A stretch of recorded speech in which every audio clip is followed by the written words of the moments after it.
Hello students, आज हमारा नया चैप्टर है inverse trigonometric function. Okay, inverse trigonometric function में क्या है मैं एक्सप्लेन कर रहा हूँ ओनली, क्योंकि इसमें इंट्रोडक्शन की ज़रूरत है आपको समझने की। वैसे हमने इन्वर्स फंक्शन के बारे में हमने पढ़ लिया है लास्ट क्लास में। फंक्शन को भी हम जानते हैं फंक्शन क्या है, बट फिर भी मैं आपको रिकॉल कर रहा हूँ, रिमाइंड कर रहा हूँ, ध्यान से सुने, है ना।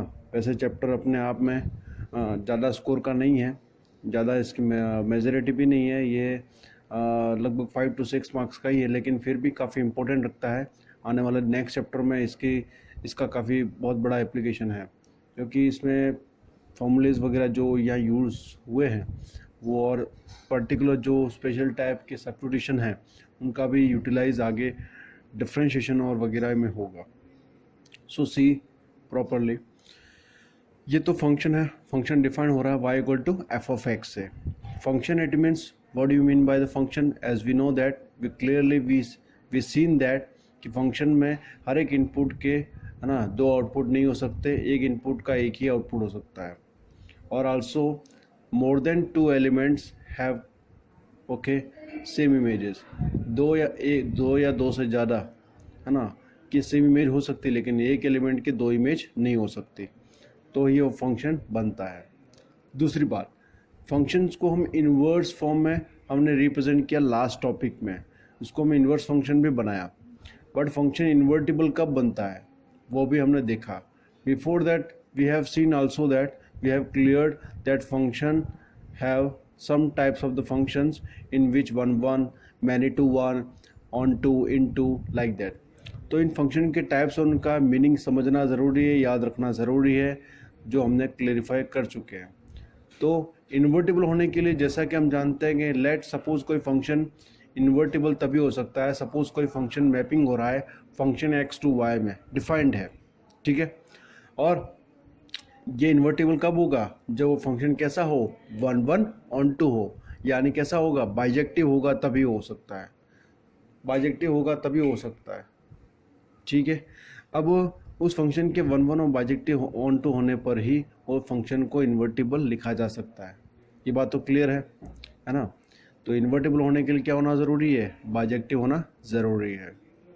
जैसे वो 1 फंक्शन वो फंक्शन 1 ऑन टू हो जाए तो what should be exist there will be, यानी वही फंक्शन जहाँ पे डोमेन टू को डोमेन जो उसका डिफाइंड हो रहा है as x to y, then it will be y to x will be reverse form, है ना। एक्स टू वाई से वाई टू एक्स में चेंज हो जाएगा, रिप्रेजेंट होगा, और यही इसका इन्वर्स फॉर्म होगा, जिसमें इसके इन्वर्स को जी से रिकॉल किया गया है, लाइक दैट, जो हमने लास्ट कंसेप्ट में देख चुके हैं। यानी एक फंक्शन के इन्वर्टिबल होने के लिए सबसे इम्पोर्टेंट बात एक ही है, उसका बाइजेक्टिव होना ज़रूरी है, और बाइजेक्टिव होते ही इस फंक्शन को कैसे लिखा जाता है वो हमने देख लिया है, राइट। कि कोई फंक्शन x टू y में डिफाइन हो रहा है तो वही फंक्शन क्या होगा, इन्वर्स फॉर्म में y टू x डिफाइन हो जाएगा, जहाँ पे g नाम का अनदर वेरिएबल जिसको f इन्वर्स के लिए हम इसको रिप्रेजेंट कर रहे हैं, डिनोट कर रहे हैं। क्लियर है यहाँ तक। अब इन्वर्टिबल तक तो ठीक है, बट हमारा टॉपिक यानी चैप्टर का नाम है inverse trigonometric function. It's regarding trigonometric function.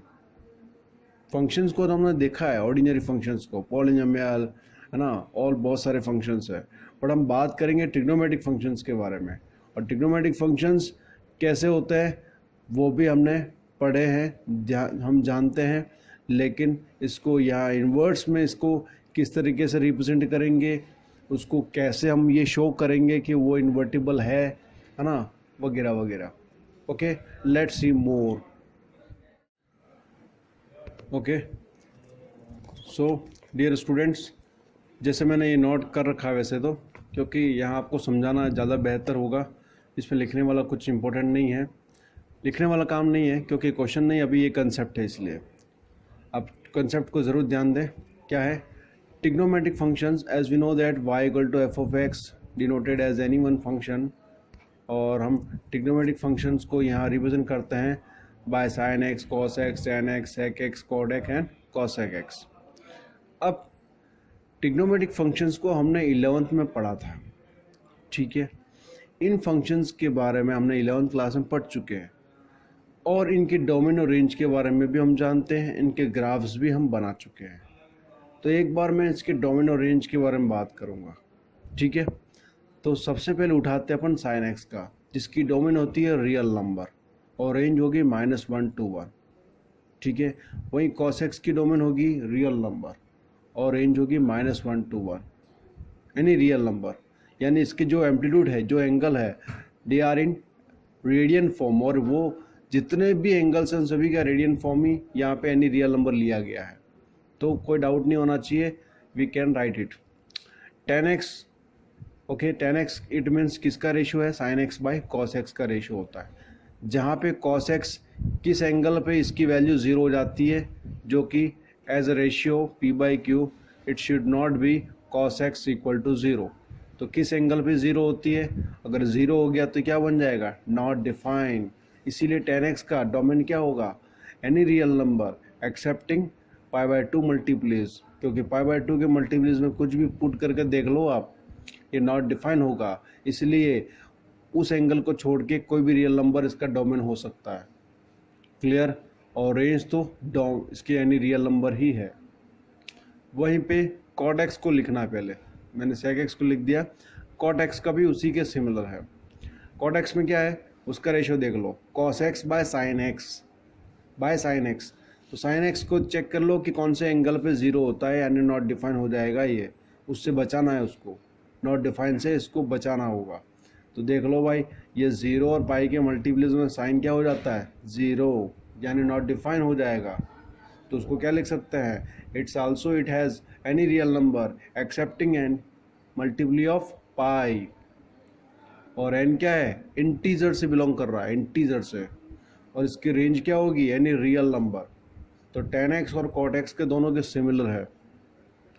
वहीं पे sec x की बात करते हैं, तो sec x में क्या होगा, एनी रियल नंबर, और इसके रियल नंबर जो कि cos x के सिमिलर ही है, क्योंकि भाई ये भाई ये है क्या, 1/cos x, इसका रेसिप्रोकल क्या होता है, 1/cos x, और यहाँ पे cos x यानी कहाँ पे ये 0 हो जाता है, वो हम जानते हैं π/2 के मल्टीप्लीज में। इसीलिए यहाँ पे भी क्या हो गया, एनी रियल नंबर एक्सेप्टिंग π/2 मल्टीप्लीज, और इनकी रेंज थोड़ी सी यूनिक है। एनी रियल नंबर जहाँ पे रेंज में -1 to 1 आने वाले, है ना, एलिमेंट्स कंसिस्ट नहीं करते हैं, जिसकी रेंज में हम ऐसे भी लिख सकते हैं, -∞ to -1 close union close 1 to ∞। sec x के लिए cos x के लिए भी वही रेंज है, बट cos x के लिए डोमेन ये हो गया, okay, according to function, because of it can be return 1/sin x, that's why. अब ये तो हो गया डोमेन और रेंज, जो हम लास्ट क्लास में हमने पढ़ा भी था। बट यहाँ पे हम क्या पढ़ने वाले हैं भाई, यहाँ पे ये है कि अब ये जितने भी ट्रिग्नोमेट्रिक फंक्शन है, क्या हम उसको इन्वर्स फंक्शन में नोट कर सकते हैं, या है ना इन्वर्स फॉर्म में कन्वर्ट कर सकते हैं, या राइट कर सकते हैं, या रिप्रेजेंट कर सकते हैं, यस और नो, लेट्स सी। देखो भाई, ये जितने भी ट्रिग्नोमेट्रिक फंक्शन है, वो फंक्शन तो ज़रूर है, बट ये बताइए कि किस टाइप का फंक्शन है। ये जितने भी ट्रिग्नोमेट्रिक है वो किस टाइप का फंक्शन है। तो मैंने पूछा, इज़ इट बाइजेक्टिव और नॉट, क्या साइन एक्स बाइजेक्टिव है। अगर साइन एक्स बाइजेक्टिव है तो सभी होंगे, अगर साइन एक्स बाइजेक्टिव नहीं है तो कोई भी नहीं होगा। तो ये नहीं है बाइजेक्टिव, ओके। ये बाइजेक्टिव क्यों नहीं होगा वो देख लेते हैं। जैसा कि हम जानते हैं कि साइन एक्स का तो ग्राफ ये है, ठीक है, ये ग्राफ बना दिया मैंने, ये उसका ग्राफ है साइन एक्स का। वैसे ही कॉस एक्स का भी ग्राफ होगा। तो 0, π/2, देन पाई, 3π/2, 2π, सो ऑन। इस तरफ -π/2, -π/2, सो ऑन, ठीक है। 0 π/2 पे ये हो गया 1 के बराबर, वहीं पे पाई पे 0 हो जाता है साइन एक्स की वैल्यू, वही 3π/2 पे -1, तो ये हो जाता है ना। कुछ इस तरीके से ग्राफ बन रहा है, जहाँ जहाँ पे 0 हो रहा है वहाँ पे पॉइंट, है ना, एक्स के कॉन्साइड हो रही है, एक्स एक्सिस पे कॉन्साइड हो रहा है, क्लियर है। और रेंज देख लो, हाईएस्ट -1 to 1 ही तो है, बराबर। अब देखो यहाँ पे जो है फंक्शन का बाइजेक्टिव होने का मतलब क्या है, वो तो क्लियर हो गया कि अगर फंक्शन बाइजेक्टिव होगा तो क्या लिखा जाएगा, इजीली इसको हम इन्वर्टिबल फंक्शन कह सकते हैं, यानी इन्वर्स फंक्शन इसका निकाल सकते हैं, राइट। बट ये फंक्शन अगर बाइजेक्टिव नहीं है तो क्या ये इन्वर्टिबल फंक्शन होगा? No chance. तो क्या हम इसका इन्वर्स फंक्शन निकाल सकते हैं, इन्वर्स में लिख सकते हैं इसको? नो चांस, है ना। तो अब बात ये आ रही है कि बाइजेक्टिव क्यों नहीं हो रहा है ना। लेट्स सी बाइजेक्टिव क्यों नहीं हो रहा है। देखो भाई, यहाँ 0 to पाई के इसी आप रेंज में ही देख लो, 0 to पाई के, ओके, इस 0 to पाई डोमेन में ही देख लो, इसमें ऐसी एलिमेंट्स भी है जिनकी इमेजेस सेम आ रही है, लाइक दैट। दो डिफरेंट एलिमेंट की अगर सेम इमेज आ जाती है, देख लो ये कोई x1 है, यहाँ पे कोई x2 है, इस करस्पॉन्डिंग में यहाँ पे दोनों के आउटपुट सेम आ रहा है, क्योंकि यहाँ 1 के आसपास इसके अप्रोक्सीमेट 1 दे रहा है कि नहीं। कुछ वैसे भी आगे भी मिल सकती है, देख लो आप, है ना। इसी के करस्पॉन्डिंग में आगे नहीं होगी क्या, है ना, इसी के करस्पॉन्डिंग में आगे भी होगी। बट बात यह है कि यहाँ पे दोनों एलिमेंट तो डिफरेंट है ना, बोले ये सेम है इमेजेस करस्पॉन्डिंग, बट ये क्या है, एलिमेंट तो डिफरेंट है। तो इसका मतलब क्या है, 1 1 होगा क्या? No chance. अगर एलिमेंट डिफरेंट है और इमेजेस सेम है, it means not 1 1, it's called what, many to 1। 1 1 होने के लिए तो इमेजेस भी सेम होना चाहिए, तो वो जाके 1 1 होगा। बात समझ में आ रही है? तो 1 1 नहीं हो रहा है, क्योंकि हर एक डोमेन के उस हर एक सेट में सेम प्रॉब्लम आ रही है, जो कि इसको क्या नहीं बनने दे रहा है, इसको 1 1 नहीं बनने दे रहा है। यहाँ पे 2 या 2 से ज़्यादा एलिमेंट ऐसे आ रहे हैं जिनकी इमेजेस सेम आ रही है, इसी वजह से 1 1 नहीं है। 1 1 नहीं है तो बाइजेक्टिव नहीं है, ओके। और क्लियर एग्जांपल बताता हूँ इसका। देखो स्टूडेंट्स, यहाँ पे मैंने सपोज कोई कार्टेशियन प्लेन बना दिया, दिख रहा है Cartesian plane, okay. 0 π/2 pi 3 π/2 and 2 pi, okay. ये 2 पाई भी है। अब इसमें कौन से क्वाड्रेंट में कौन सा ट्रिग्नोमेट्रिक फंक्शन पॉजिटिव है नेगेटिव है, ये हम सब जानते हैं। मैं ओनली साइन की बात कर रहा हूँ, आप साइन की बात करें। Sine first quadrant positive, sine second quadrant positive, clear. Sine के 0 to पाई के केस में कोई 2 एलिमेंट ले लो, ओके। तो π/4 ले लो, जो फर्स्ट क्वाड्रेंट में है, 0 to π/2 के बीच में, π/2 से पाई के बीच में 3 π/4 एंगल यानी 135, ओके। यानी दोनों एंगल की वैल्यू सेम आ रही है, 1/√2 1/√2। देख लो, लेट इन दोनों की इमेजेस सेम है तो इक्वल लिखना पड़ रहा है मुझे, यस और नो? यस, 1/√2 1/√2 दे रहा है कि नहीं? यस। बट क्या वो एलिमेंट सेम है क्या वो एंगल सेम है क्या? No, both are different. तो उसका मतलब क्या हो गया भाई, 2 डिफरेंट एंगल पे सेम आउटपुट आ रहा है। तो क्या ये 1 1 है क्या? नहीं है, ये मैनी टू 1 है। समझ रही बात को?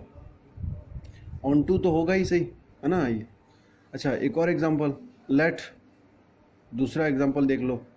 2 ऐसे एंगल भी है ना भाई, 1 ओनली π/2 पे ही थोड़ी मिल रहा है, आगे भी तो हम एक्सटेंड करके देख सकते हो आप। 2 पाई से आगे क्या होगा, 2 पाई से आगे हम π/2 और ऐड कर लो, क्या बन जाएगा, 5 π/2, जहाँ पे ये भी 1 दे रहा है, ये भी 1 दे रहा है। तो साइन π/2 एंड साइन 5 π/2 दोनों 1 दे रहा है, बट इनपुट तो डिफरेंट है ना, एंगल तो अलग अलग है ना, तो ये 1 1 थोड़ी होगा। कैसा होगा ये, मैनी टू 1। क्लियर है ना। तो आप देख लो, यानी इसमें, है ना। अच्छा, ये फंक्शन जो है क्या ये ऑन टू होगा? यस, ऑन टू तो है ही सही, है ना। इसके डोमेन में जितने भी एलिमेंट्स है वो सभी इसके आउटपुट में आ रहे हैं -1 to 1 में, यानी -1 to 1 में आने वाले जितने भी है एलिमेंट्स, वो क्या है, उन सब की यहाँ पे प्री इमेज अवेलेबल है क्या? यस, इसी डोमेन से मिल रहा है, इसलिए कोई दिक्कत ही नहीं है यहाँ पे, इस ग्राफ से ही क्लियर है। तो ऑन टू तो है ही सही, क्लियर है ना, इसमें कोई डाउट तो नहीं।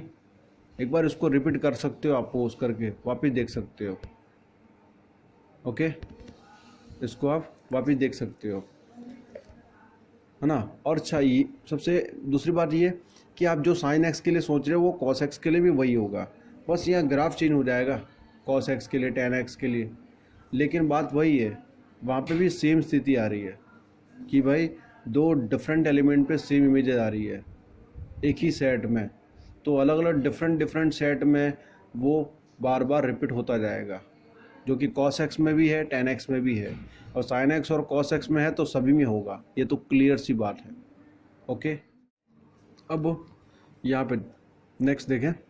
अब यहाँ पे मैंने एक ग्राफ बनाया है साइन एक्स का, साइन एक्स का ये ग्राफ है, ठीक है। थोड़ा सा और क्लियर कर रहा हूँ, ध्यान से सुने। मैंने साइन एक्स को ही ले रहा हूँ क्योंकि आप एक ही बारे में एक ही फंक्शन ट्रिग्नोमेट्रिक को देखेंगे समझ में आ जाएगा, इसीलिए मैंने एक फंक्शन को ही लिया है एज एग्जांपल। साइन एक्स का ये हो गया ग्राफ, ठीक है, सेम ग्राफ जो मैंने पहले बनाया, जिसकी डोमेन होती है रियल नंबर और जिसकी रेंज होती है -1 to 1।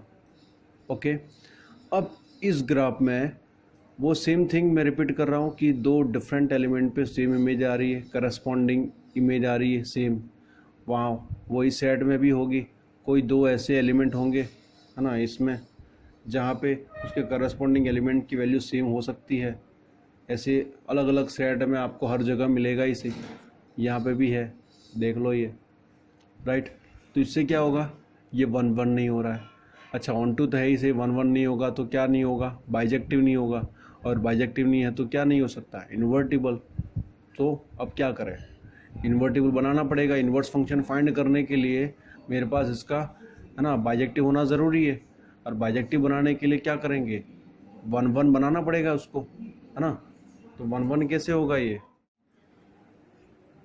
ठीक है, तो इसको अपने को क्या बनाना पड़ेगा, 1 1 बनाना पड़ेगा, मैनी टू 1 है ही सही। अब देखो, सबसे इम्पोर्टेंट मोड यही है। अब ये बात तो क्लियर हो गई कि क्या सभी ट्रिग्नोमेट्रिक फंक्शन ऑलरेडी बाइजेक्टिव थे, no, they have not bijective function, है ना, जो कि यहाँ अपने आप में मैनी टू 1 ऑन टू थे, है ना। तो वो उसको 1 1 ऑन टू बनाने के लिए, बाइजेक्टिव बनाने के लिए हमें ये देखना क्या क्या करना पड़ेगा, जो उसकी डोमेन है, जो एनी रियल नंबर है, अगर उसको हम रेस्ट्रिक्ट करके थोड़ा ऐसे सेट कर ले कि वो 1 1 बन जाए। कैसे भाई, देखो, जैसे फंक्शन है और उसका ग्राफ ये रहा, ये 0 -π/2 से +π/2। ओके, अब देख लो, मैंने ग्राफ ड्रॉ किया है यहाँ से यहाँ तक, यहाँ से यहाँ तक, यानी मैंने डोमेन इसका डिसाइड किया है, -π/2 से π/2 रिस्ट्रिक्ट किया है, और आगे सेट वाइज रिस्ट्रिक्ट होते जाएंगे। ओके, बट इस डोमेन में अगर हम इसका कंपैरिजन करते हैं, ऑब्जर्व करते हैं, तो आपका ये जो फंक्शन है वो इस डोमेन में क्या होगा, ये 1 1 होगा। ओके, ये 1 1 होगा। कैसे भाई, ऐसा कोई भी एलिमेंट नहीं है जहाँ पे इसके इमेजेस सेम आ रही है, देख लो आप, हर एक एलिमेंट पे इसकी इमेजेस क्या हो रही है, डिफरेंट आ रही है, हर एक इनपुट पे इसके अलग अलग आउटपुट आ रहे हैं ना। तो यही तो बात है, तो अगर अलग अलग आउटपुट आ रहा है, मीन्स क्या है, 1 1 है, और ऑन टू तो कोई दिक्कत नहीं, होना ही है, ऑलरेडी था, है ना। यानी 1 1 बनाने के लिए इसके डोमेन को रिस्ट्रिक्ट करना होगा, ओके, सेट वाइज, यानी इसके डोमेन क्या -π/2 से π/2 ही होगा क्या, नो, आप ये भी कह सकते हो आगे π/2 से 3π/2, but we have to take any one. Okay, और इसमें से जो भी हम रेस्ट्रिक्ट करते हैं उस डोमेन में कोई एक ही यहाँ पे इंटरवल लिया जाएगा, है ना, एंड सो ऑन, 3π/2 से नेक्स्ट 5π/2, है ना, सो ऑन, यानी इस इंटरवल में हमें इसको रेस्ट्रिक्ट करना होगा, तभी ये 1 1 शो करेगा। तो दिया गया फंक्शन 1 1 है, बट किस में, -π/2 से π/2 डोमेन में, रेंज तो हमेशा वही रहेगी, -1 to 1। cos x किस में रहेगा, है ना, 1 1 फंक्शन बन सकता है क्या, yes, if we can again. Okay, अगर उसमें भी हम क्या करें, उसका भी डोमेन रिस्ट्रिक्ट कर ले, सेट कर ले, तो वो कहाँ पे होगा, वो 0 to π में होगा, वो आप देख सकते हो उसका ग्राफ बना के।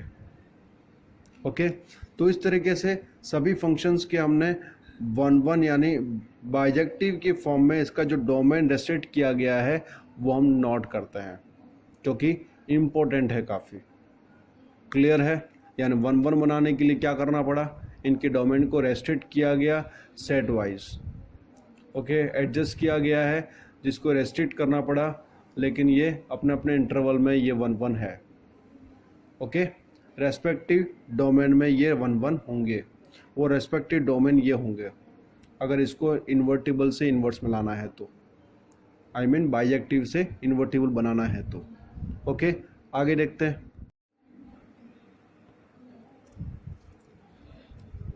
तो क्या हो जाएगा, देखो भाई, hence the function will be what, bijective, और ये बाइजेक्टिव होगा तो बाइजेक्टिव होने के लिए क्या होना ज़रूरी है, वन वन ऑन टू, और ये वन वन ऑन टू किस डोमेन और किस रेस्पेक्टिव रेंज में होगा, है ना भाई। रेंज में तो कोई इफेक्ट नहीं होगा, इनके डोमेन को ही हमने रेस्ट्रिक्ट किया है, उस रेस्पेक्टिव इंटरवल में अपने ये जितने भी ट्रिग्नोमेट्रिक फंक्शन हैं वो क्या हो जाएंगे, दे विल बी बाइजेक्टिव, और बाइजेक्टिव है तो बाइजेक्टिव से इन्वर्टिबल बनाने में कोई दिक्कत नहीं है हमें, है ना। तो इसका डोमेन क्या हो जाएगा साइन एक्स का, सेम सिंपली -π/2 से π/2, so what will be range -1 to 1 as well as, okay, जो था ऑलरेडी एज इट इज़ ही है।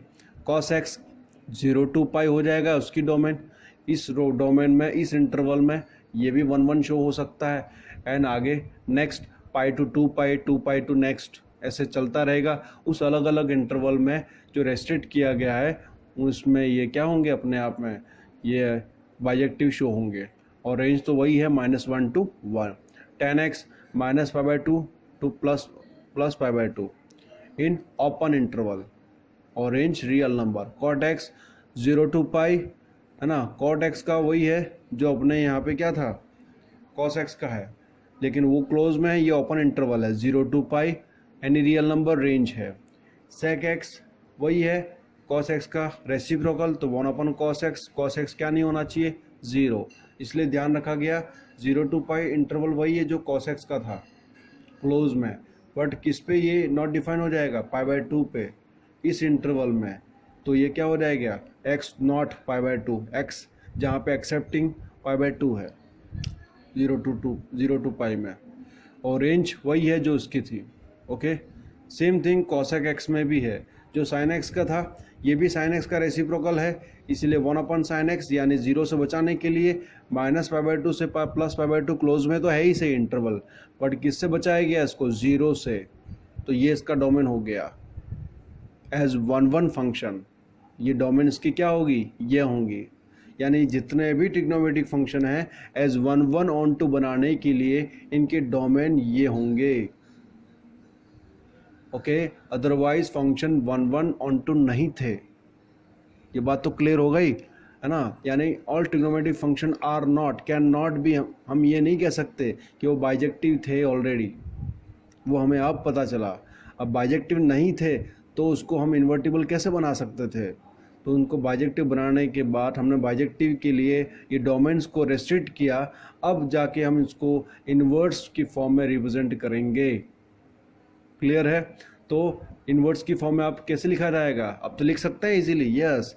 तो y equal to sin x is one any function, the function is defined x to y, so it will be written in the inverse form f inverse y to x, जहाँ पे domain को domain, है ना, क्या हो जाएंगे, जो कि कन्वर्सली चेंज हो जाएंगे, और f inverse denoted by the g y to x as well as define f inverse y to x.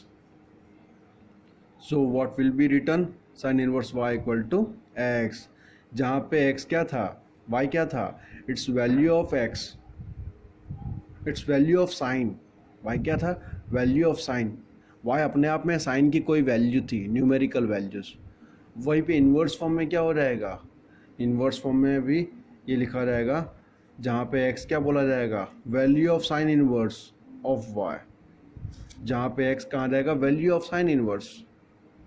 अब यहाँ पे क्या होगा, जैसे कि आप बात करें, मैं एग्जाम्पल के लिए